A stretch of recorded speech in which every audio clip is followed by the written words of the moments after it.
राम राम। साथियों, इस नए संसद भवन में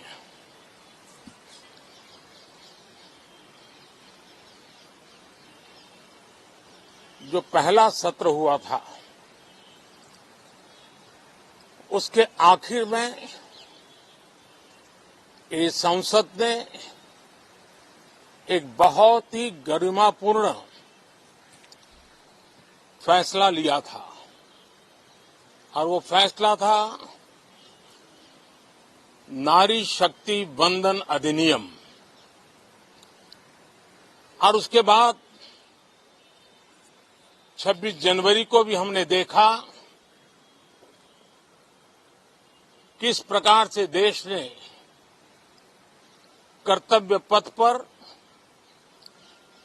नारी शक्ति के सामर्थ्य को,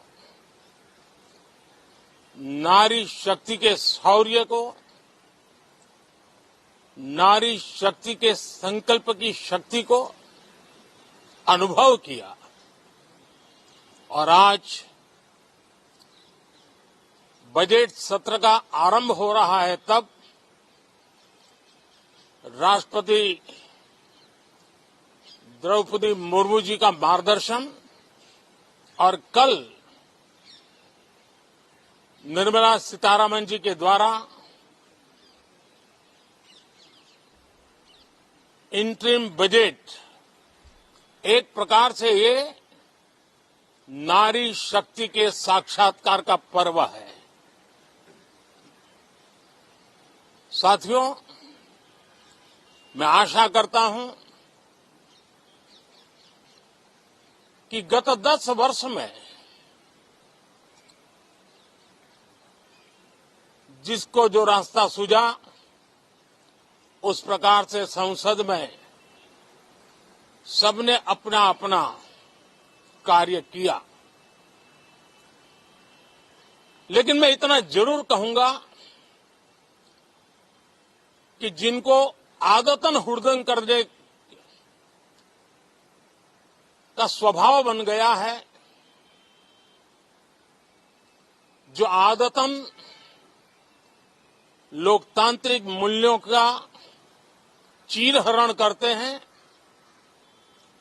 ऐसे सभी माननीय सांसद आज जब आखिरी सत्र में मिल रहे हैं, तब जरूर आत्मनिरीक्षण करेंगे कि 10 साल में उन्होंने जो किया। अपने संसदीय क्षेत्र में भी 100 लोगों को पूछ ले, किसी को याद नहीं होगा, किसी को नाम भी पता नहीं होगा जिन्होंने इतना हुड़दंग हो हल्ला किया होगा। लेकिन विरोध का स्वर तीखा क्यों न हो, आलोचना तीखी से तीखी क्यों न हो, लेकिन जिसने सदन में उत्तम विचारों से सदन को लाभान्वित किया होगा, उनको बहुत बड़ा वर्ग आज भी याद करता होगा।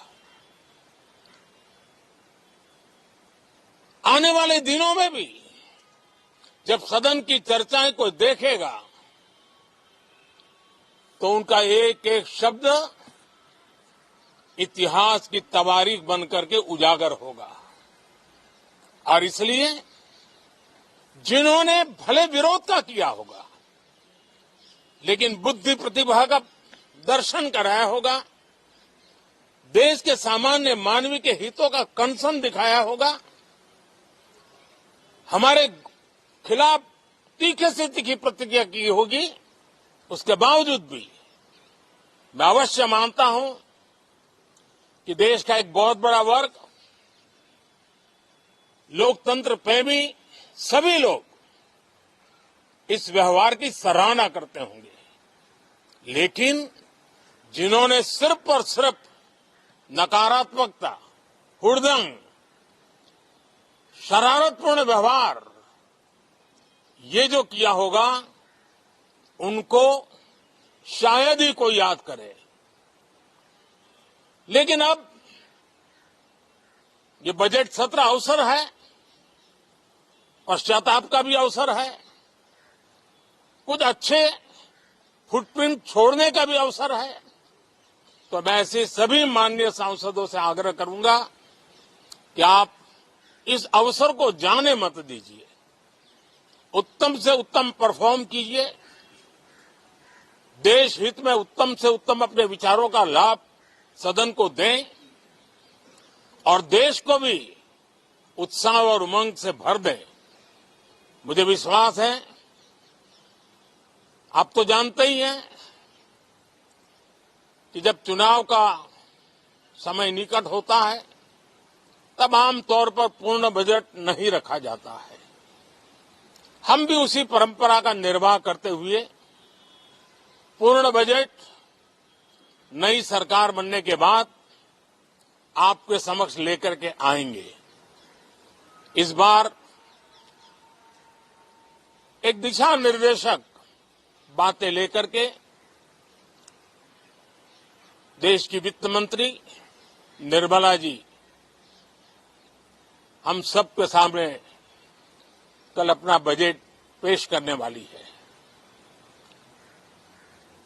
साथियों, मुझे विश्वास है कि देश नित्य प्रगति की नई नई ऊंचाइयों को पार करता हुआ आगे बढ़ रहा है। सर्वस्पर्शी विकास हो रहा है, सर्वांगीण विकास हो रहा है, सर्वसमावेशक विकास हो रहा है। ये यात्रा जनता जनार्दन के आशीर्वाद से निरंतर बनी रहेगी। इसी विश्वास के साथ फिर आप सभी को मेरा राम राम। अगर आप ये वीडियो YouTube पर देख रहे हैं तो हमारे चैनल को सब्सक्राइब करें और बेल आइकन को दबाना ना भूलें। अगर आप Facebook पर ये वीडियो देख रहे हैं तो हमारे पेज को लाइक करें।